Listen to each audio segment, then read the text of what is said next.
Hello everybody, Scratch coming up with another Raid Shadow Legends video. This is gonna be a guide on Melga Steelgirdle, the new Dwarf Queen.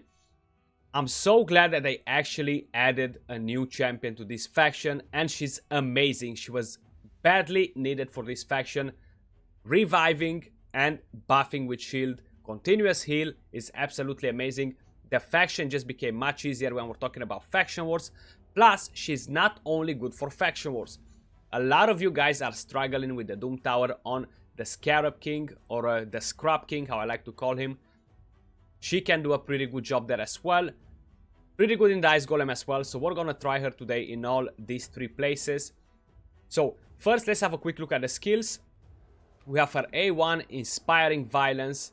She does need quite a few books though, so if you manage not to book this skill, hallelujah to that. So attacks one enemy, has a 75% chance fully booked of removing one random debuff from a random ally.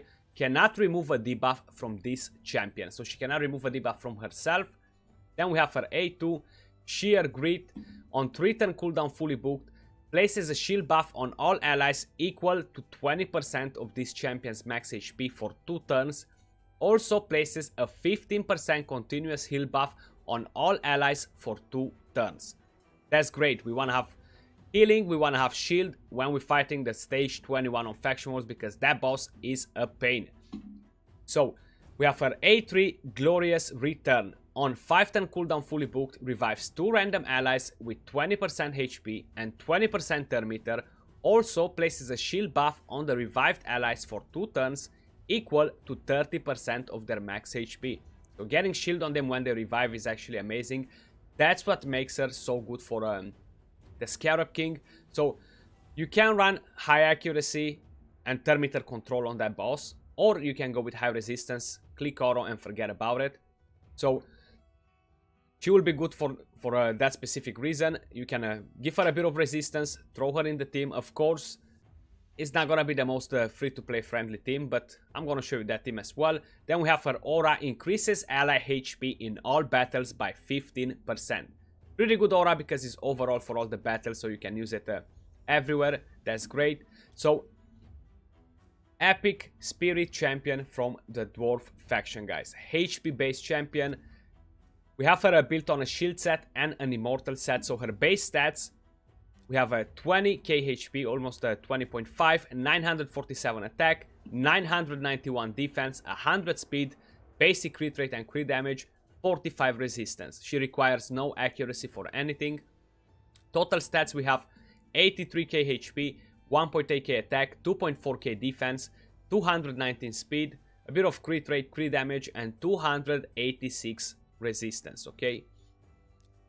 Now, let me count the books because I forgot to do that. So we have what? 3, 6, 8, 13, 15 books, okay? So if you manage to book the A2, A3, call it a day and run away. Let me show you actually the gear quick and then we move to mastery. So we have the weapon right here, helmet, shield, gauntlet, chest piece, boots, ring, amulet, and we have a HP banner. Masteries, I went defense and support priest. So I want to increase a bit the shield, gain her more HP. She doesn't need accuracy. She's not going to do damage for me, so I'm not worried about a damage build for her by any means, and you shouldn't be bothered with that either. So we have a Defiant, Improved Pariah, Rejuvenation, Resurgent, Shadow Heal, Delay Death, and we have Cycle of Revenge. Then we have a Steadfast, Shield Bearer, Healing Savior, Cycle of Magic, Merciful Aid, Lasting Gifts, Spirit Haste, and we have Timely Intervention.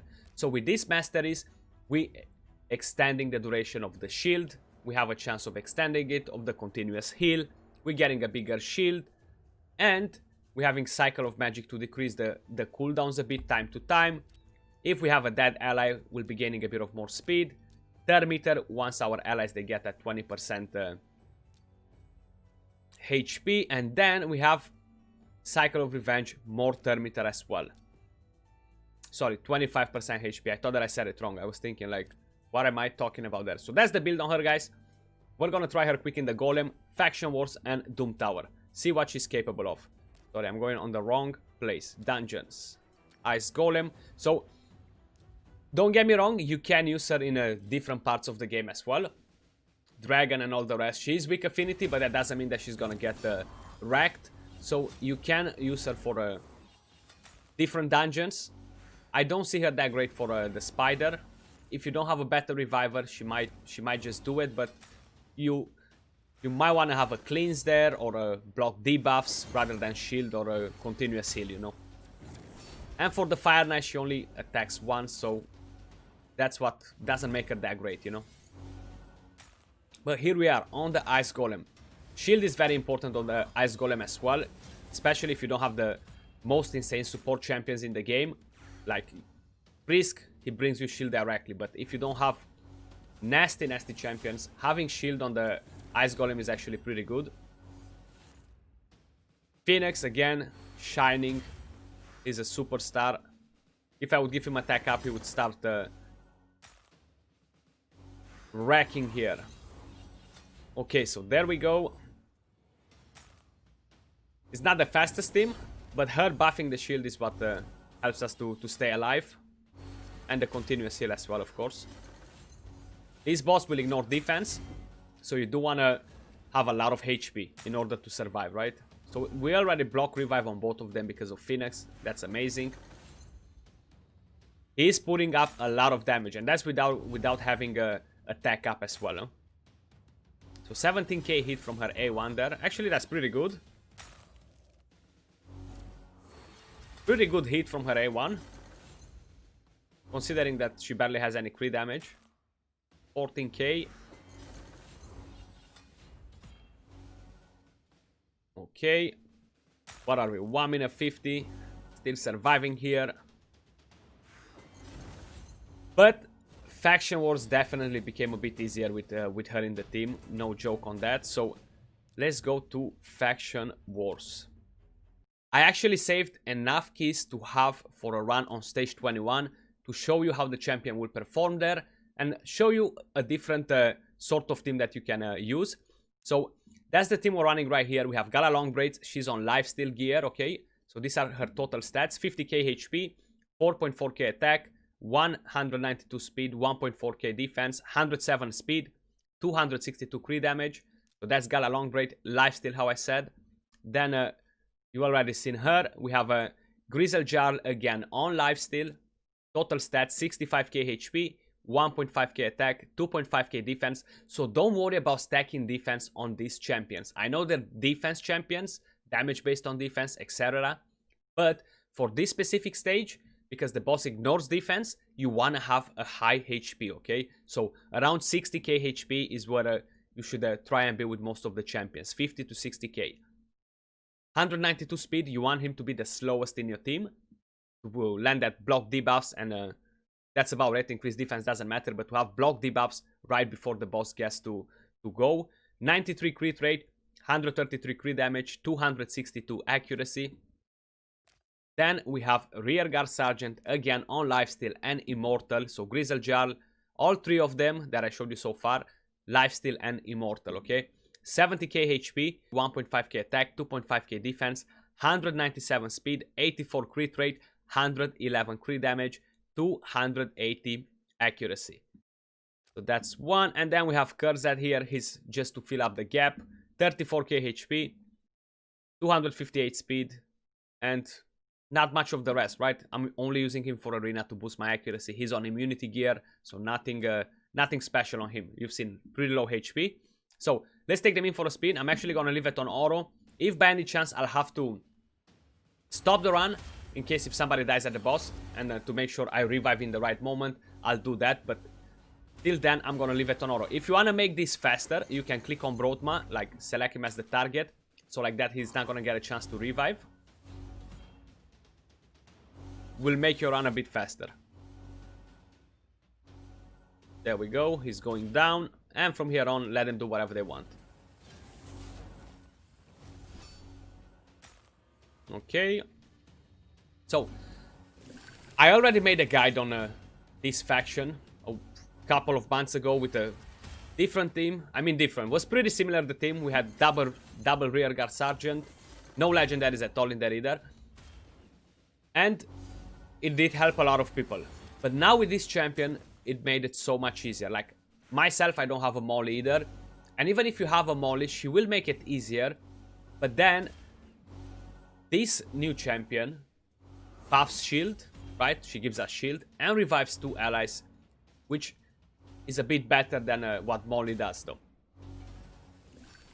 So, you do want to kind of try to spit on them a bit. If, for example, you have legendaries, cards that can be replaced here by whoever you have. Tormin, Mountain King, Trunda, other epics, Rockbreaker, other rare champions, and everything will work just fine. Here as well, it would be nice to target Manitar if you can. I kind of forgot, so we're gonna have to go through all the shenanigans with the unkillable and block debuffs now. Because I have no CC in the team. I could have brought in a Rockbreaker instead of Kurzat, but I needed to re-gear him, and I just didn't feel like keep on moving gear. I moved so much gear today on champions and stuff that I said I'm not gonna do another one. I can use this one. He's ready at 60, so let's take him in for a spin. Plus he gives a decreased speed as well, which is pretty good. Defense down AoE. Again, another good thing, which we need to clear the ways a bit faster. So having the ally protection kind of helps us to keep the lower HP champions alive. Then the shield we're constantly getting from her, again, it helps them to stay alive, you know. We have attack down on 2 champions. So because I'm not manualing, I'm let it go on auto. I'm not sure exactly how it's gonna happen, if they both gonna try to place it at the same time or no. But if you're gonna manual, if you're struggling to do it on auto, there's nothing wrong to manual, guys. This game was not made only to be played with on auto clickers and that's it. It's fun to actually manual sometimes to feel how the game feels like, you know. And if you do that, you just want to pair your attack down on every now and then before the boss runs out. And you don't want to land it on the very first turn when his A2 is on a 1 turn cooldown, because he's gonna remove it, so there's no point in landing it. He's gonna remove it before he attacks. So there we are.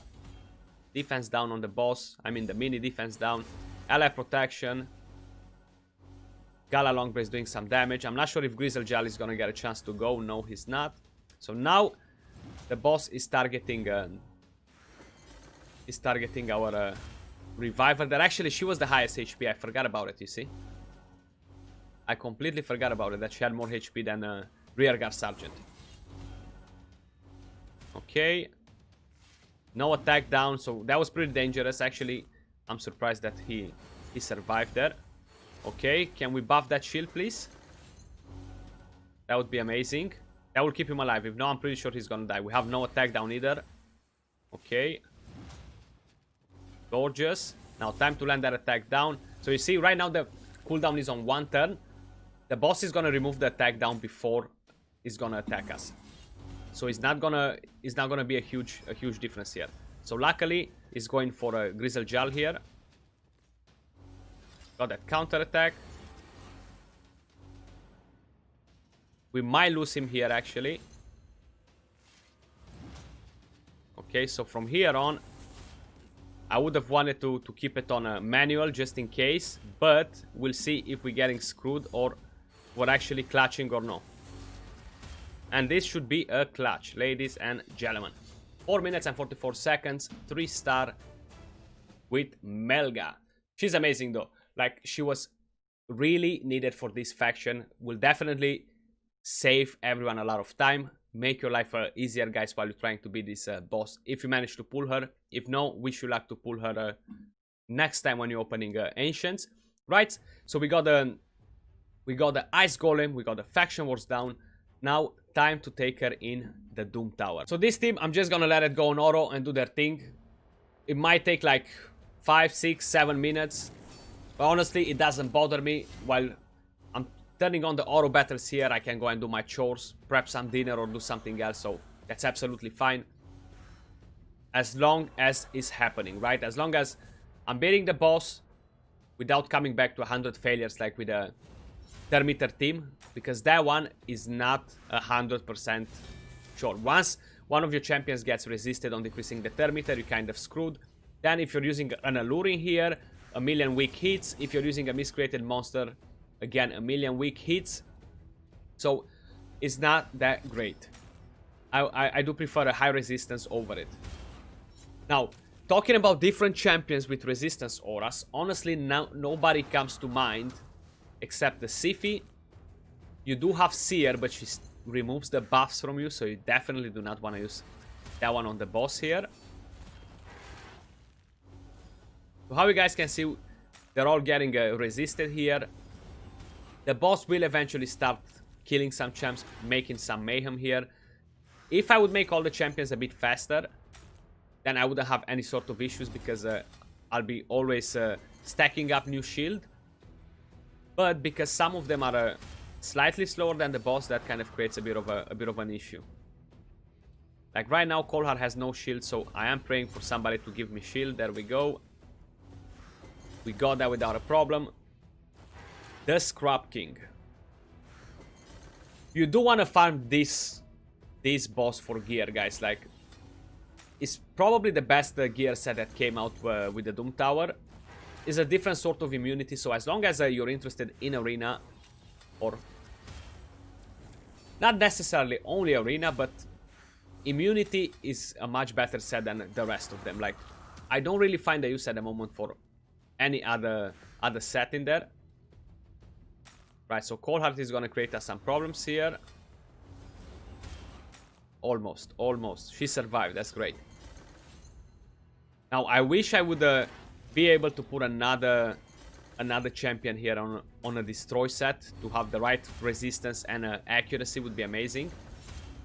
Like a Stag Knight on destroy set would be great. Even Valkyrie on a destroy set would be great. She can deal some damage. If you give her the right crit rate, crit damage, she's gonna pump in some damage here. So we're waiting for that Heartseeker to drop in again.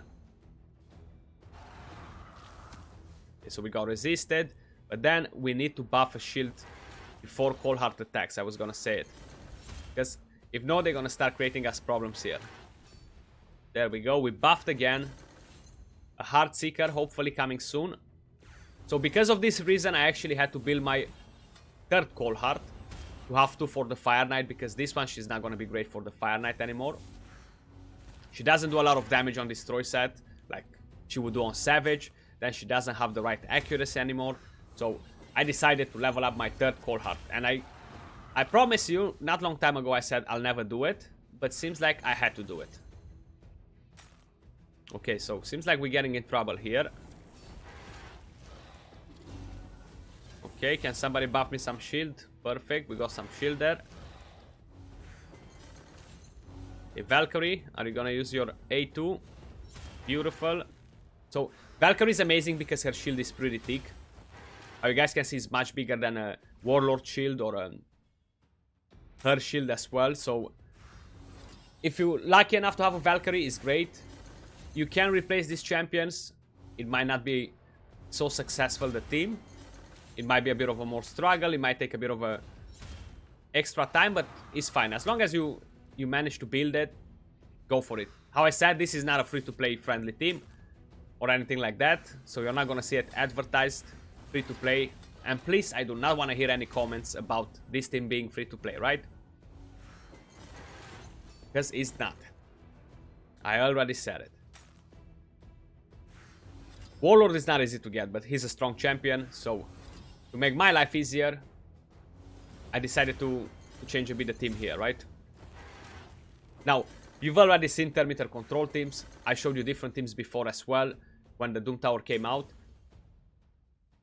Out of all of them, this is definitely my favorite, because I don't really have to worry about it. The Termiter control, how I said it before, it takes you a few tries to do it. It's not 100% sure. You might be getting angry while you're doing it because of it. So, I find this more successful. At least for me. What sort of teams are you guys using so far? And how many of you are struggling with this boss? On level 100, he's kind of a pain, honestly. Once he gets to 120, is gonna be a bigger pain than he's ever been before. Unfortunately, I missed 2 days of the Doom Tower. I forgot to do it completely. So I'm a bit behind now. But I'm catching up. Anyway, we have plenty of time to beat them all, so no rush there.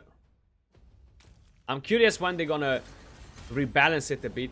How hardcore they're gonna make it. Because I'm pretty sure they're gonna make it more difficult. And then they said they will be bringing new bosses. Now that's something that I'm curious of. It's great that they're gonna be able to bring new bosses for it. And it's not a huge hassle for them, I would assume. But there we are, guys. The Scrap King is dead, right? Took us 6 minutes. Actually, we got the best time with it right about now. She healed for 1 million. But yeah, guys. That was the team. The Scrap King went down. Let me know what you think of the new champion, guys. How many of you pulled her? You building her for faction wars? You building her for anything? Do let me know in the comments down below. If you did enjoy the video, don't forget to subscribe. Smash that like. Turn on notifications to see when we upload next. And I'll see you all soon on another video. Till then, peace out.